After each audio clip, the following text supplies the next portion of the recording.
प्रिय दोस्तों, अब तक आपने सुना कि अंतरा की सौतेली माँ उस पर बहुत कहर ढाती थी और उसे मुफ्त की नौकरानी समझकर खूब काम करवाती थी।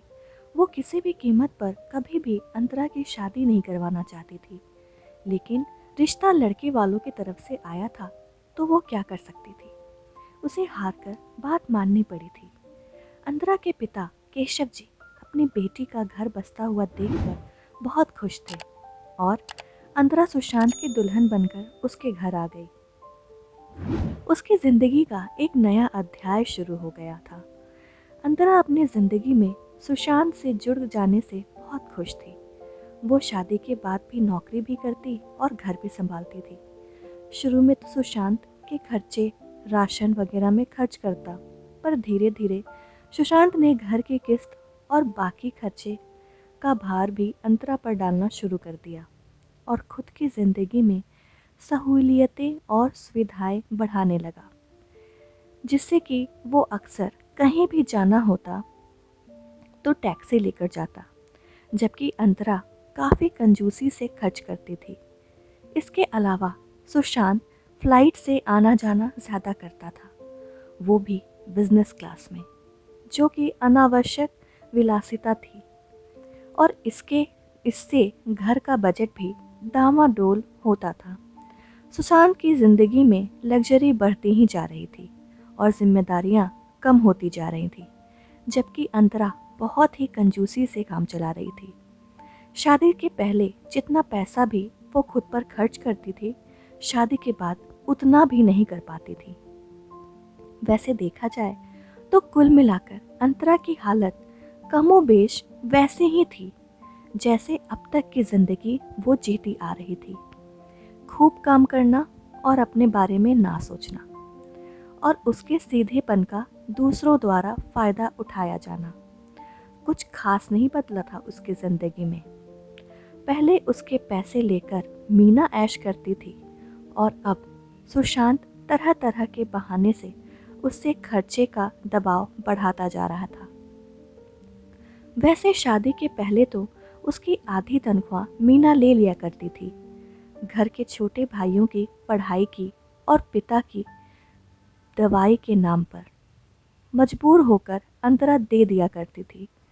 पर यहाँ तो मामला ही कुछ अलग था। उसे धीरे धीरे ये एहसास हो रहा था कि सुशांत कुछ ज़्यादा ही अय्याशी का जीवन जी रहा है और घर की ज़्यादा जिम्मेदारी उस पर देकर और निश्चिंत हो गया है।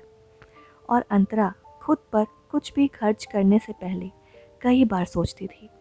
और एक बात, बचपन से उसे दबाकर पालने की वजह से उसे अपने हक में बोलना और ना बोलना नहीं आता था। वो बहुत संकोची स्वभाव की हो गई थी।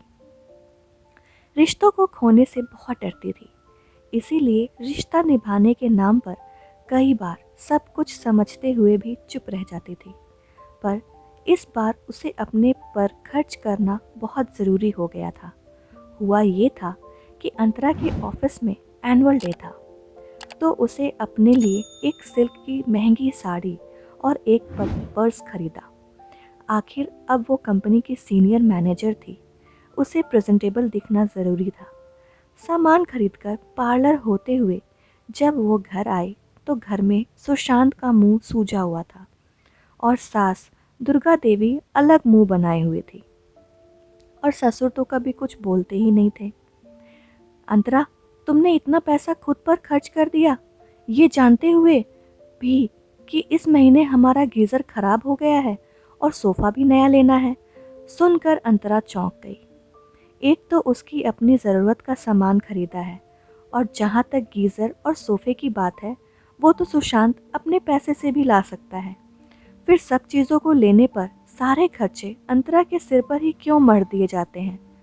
प्रकट में सुशांत से कहा, ये सामान मैंने कोई लग्जरी के लिए नहीं खरीदी है, बल्कि इसकी ज़रूरत थी। लेकिन कभी कंपनी में एनुअल डे के लिए खरीदना बहुत ज़रूरी हो गया था। आखिर मुझे भी प्रेजेंटेबल दिखना ज़रूरी है। मैं कंपनी की सीनियर मैनेजर हूँ। इसके अलावा मैं घर भी संभालती हूँ और नौकरी भी करती हूँ। कभी कभी तो खुद पर खर्च करती हूँ, वो भी तुमको आँख नहीं लगता है। आज अंतरा ने पता नहीं कैसे अपना मुंह खोल दिया। सुनकर टपाक से सुशांत ने भी कह दिया, देखो अंतरा, तुम अगर नौकरी करती हो तो कोई एहसान थोड़ी करती हो। इसके बदले में मैंने तुम्हें घर की मालकिन बनाया हुआ है, वरना तुम अब तक सौतेली माँ के चरणों में पड़ी होती और किसी तरह अपमान सहकर रह रही होती। अरे और तो और, तुम्हें मेरा एहसान मानना चाहिए कि तुम कोई खास खूबसूरत नहीं हो, फिर भी मैंने तुमसे शादी की। मैंने सोचा था नौकरी पेशा लड़की है, आएगी तो घर का खर्चा भी बटाएगी और मेरे साथ कदम से कदम मिलाकर भी चलेगी। ये क्या कह रहा था सुशांत? अंतरा को कुछ समझ नहीं आ रहा था। इधर सुशांत जैसे अपनी पूरी भड़ास निकाले जा रहा था। और फिर मैंने सोचा था कि ये परेशान सी लड़की सौतेली माँ के दुख से त्रस्त है तो यहाँ आकर सबकी बात मानेगी भी। तुम्हें क्या लगा कि बिना दहेज के मैंने तुमसे शादी की है, इसीलिए कि तुम अपनी तनख्वाह से इस घर की चीज़ें लाओगी और मेरी कुछ आर्थिक मदद भी हो जाएगी। वरना तुमने कभी सोचा है, जो और ना तो तुम में ऐसा कोई खास कौन नहीं है जो कोई लड़का तुम पर लट्टू हो जाए और शादी के लिए मेहनत करे। तुम तो यहाँ आकर कुछ और ही रंग दिखाने लगी हो। ये सब तुम क्या बोले जा रहे हो सुशांत? तुम्हें कुछ होश भी है? अंतरा ने उसकी बातों से तड़प कर कहा। अब सुशांत ने कुछ और ही क्रोध में आकर कहना शुरू किया, अंतरा, तुम तो शुक्र मनाओ कि तुम्हारी जैसी अभागी लड़की को कोई परिवार मिला हुआ है जो अपने पैदा होते ही अपनी माँ को खा गई थी। उस लड़की से शादी करने से पहले कोई भी लड़का 10 बार सोचता, लेकिन मैंने तुमसे प्यार भी किया और शादी भी की। और वैसे भी तुम्हारे मायके में एक नौकरानी से ज़्यादा तुम्हारी हैसियत क्या थी? मुझे सब पता है वहाँ तुम्हारी सौतेली माँ तुम्हें कितना तकलीफ दिया करती थी। इसके आगे अंतरा से और नहीं सुना गया था। उसने अपनी आवाज़ थोड़ी दृढ़ करके कहा, हाँ, मैं एहसान करती हूँ तुम पर, क्योंकि तुम्हारी कमाई मुझसे बहुत कम है। इसके अलावा तुम्हारा कर्ज भी बहुत बढ़ा चढ़ा हुआ है।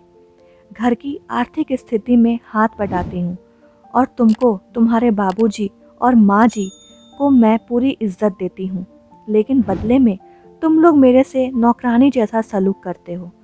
हाँ, अगर तुम मुझे प्यार करते हो तो अब तक तुम्हारा हक होता मुझको, लेकिन तुम लोग मुझे प्यार नहीं करते, सिर्फ मेरे पैसे का इस्तेमाल करते हो। इसीलिए मैं तुम लोगों पर एहसान करती हूँ।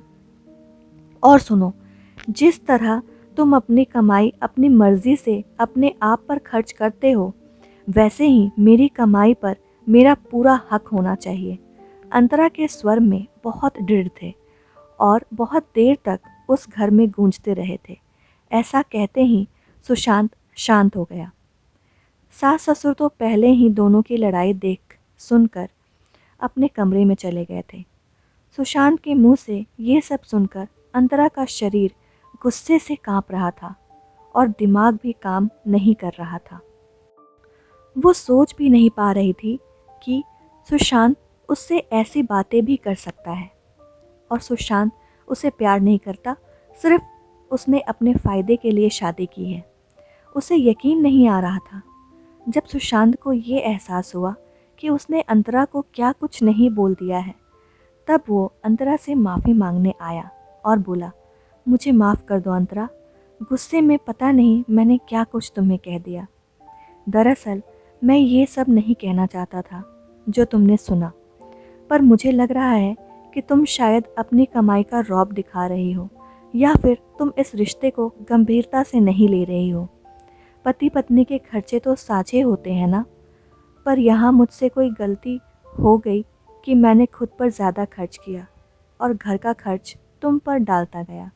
मैं आगे से इस बात का पूरा ध्यान रखूँगा और मैं अपने शब्दों के लिए तुमसे बार बार माफ़ी मांगता हूँ।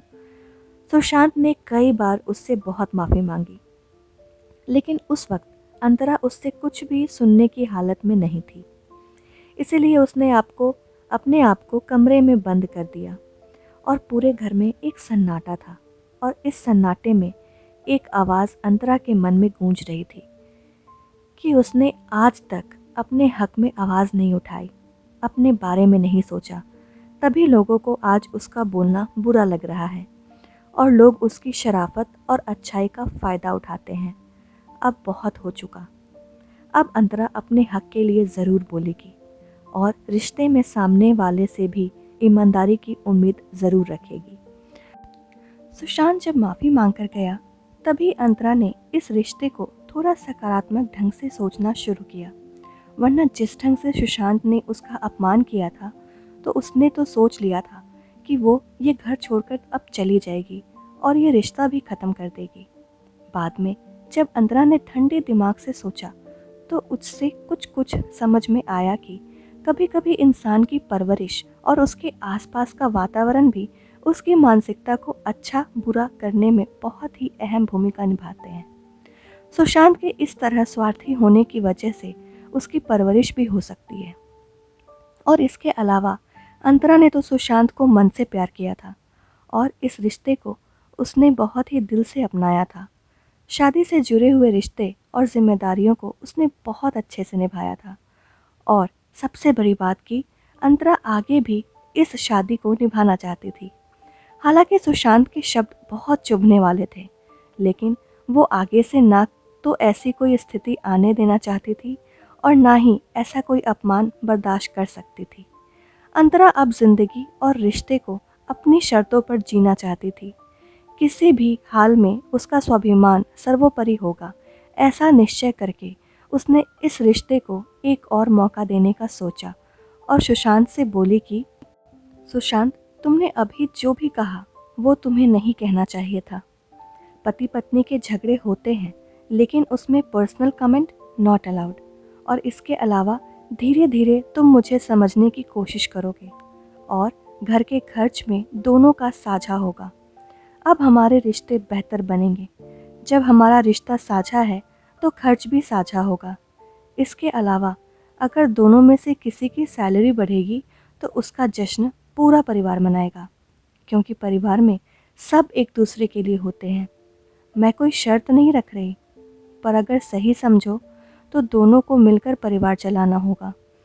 रिश्ते में दोनों का बराबर दर्जा होगा और बराबर का खर्चा होगा, क्योंकि मैंने भी खुद को बड़ी मुश्किल से अपने आप को इस मुकाम तक लाया है और आगे दोनों मिलकर इस रिश्ते को ईमानदारी से अच्छे से लेकर चलें तो यकीनन हम बहुत अच्छी ज़िंदगी जी सकते हैं। सुशांत बड़े गौर से अंतरा की बात सुन रहा था। कहीं ना कहीं उसकी बातें उसके दिल तक पहुंच रही थी। वो अंतरा की बात समझ भी रहा था और अपनी गलती पर पछता भी रहा था। उसने आगे बढ़कर भावुक होकर अंतरा का हाथ थामकर बोला, सच कहता हूँ अंतरा, अब तुम्हें मैं कभी भी शिकायत का मौका नहीं दूंगा। तुम मुझे एक मौका दे दो, मैं पूरी कोशिश करूँगा कि तुम्हारा अच्छा जीवन साथी बन सकूं। सुशांत की बात अंतरा समझ रही थी, लेकिन वो अब भावुक होकर नहीं बल्कि प्रैक्टिकल होकर सोच रही थी, क्योंकि सुशांत की कुछ बातें तो अभी भी वो भूल नहीं पाई थी और अचानक से तो किसी चमत्कार की उम्मीद उसे भी नहीं थी। लेकिन वो जानती थी कि धीरे धीरे उसके और सुशांत के रिश्ते बेहतर बनेंगे, क्योंकि दोनों एक ही दिशा में सोच रहे थे और दोनों ही इस शादी को निभाना चाहते थे। इधर जब दोनों के झगड़े ख़त्म हो गए और दोनों प्रेम प्यार भरी बातें करने लगे, तो इस माहौल को भांपकर सुशांत के माता पिता अपने कमरे से बाहर आ गए। सुशांत की माँ दोनों को परस्पर एक दूसरे का हाथ थामे हुए देखकर बोली, तुम दोनों खुश रहो और अपनी ज़िंदगी आराम से जियो, इससे बढ़कर हमें और क्या चाहिए। अब दोनों को देखकर गदगद होकर ससुर जी ने भी अपना आशीर्वाद वाला हाथ सुशांत और अंतरा के सिर पर रखा और कहा, जीवन के सफ़र में तुम दोनों एक दूसरे के हमसफ़र बनो, प्रतिद्वंदी मत बनो। अंतरा और सुशांत दोनों की मेल मिलाप वाली बातें सुनकर दोनों समवेत स्वर में बोल उठे, खुश रहो बच्चों, तो हम भी खुश रहेंगे। भला इस बुढ़ापे में बच्चे खुश रहें तभी माता पिता खुश रह सकते हैं। और थोड़ी देर बाद पूरा परिवार इकट्ठा चाय पी रहा था और सबके चेहरे पर एक संतुष्टि, एक सुकून, एक खुशी थी। हालांकि अंतरा ने बात की शुरुआत कुछ नाराज़गी वाली बात से की थी, लेकिन उसने दृढ़ शब्दों में अपनी बात सबके सामने रखी थी। उसकी बात का वज़न और सार्थकता सब महसूस कर रहे थे। अंतरा ने सुशांत को माफ़ करके एक दूसरे का साथ देने का वादा करके एक नए आगाज़ की, एक नए सफ़र की शुरुआत की। पर अब अंतरा अपने हक और अपने स्वाभिमान को लेकर हमेशा सचेत रहती थी। इसीलिए दोस्तों, हर स्त्री को अपने हक और अपने स्वाभिमान के बारे में ज़रूर सोचना चाहिए और ये ज़रूर देखना चाहिए कि उसकी अच्छाई का कोई लोग गलत फ़ायदा तो नहीं उठा रहे हैं। अगर आज अंतरा ने अपने हक में आवाज़ नहीं उठाई होती तो न जाने उसके ऊपर कब तक अन्याय हो रहा होता। इसीलिए आत्मनिर्भर होने के साथ साथ अपने हक के प्रति भी इंसान को सचेत रहना चाहिए। आशा करती हूँ दोस्तों, आज की ये कहानी आप लोगों को पसंद आई होगी। कहानी अगर पसंद आई हो तो इस वीडियो को लाइक, शेयर और चैनल अगर अब तक सब्सक्राइब नहीं किया है तो सब्सक्राइब ज़रूर कर ले। आने वाले वीडियोस की नोटिफिकेशन सबसे पहले आपको मिलेगी। इस वीडियो को पूरा देखने के लिए आपका बहुत बहुत धन्यवाद।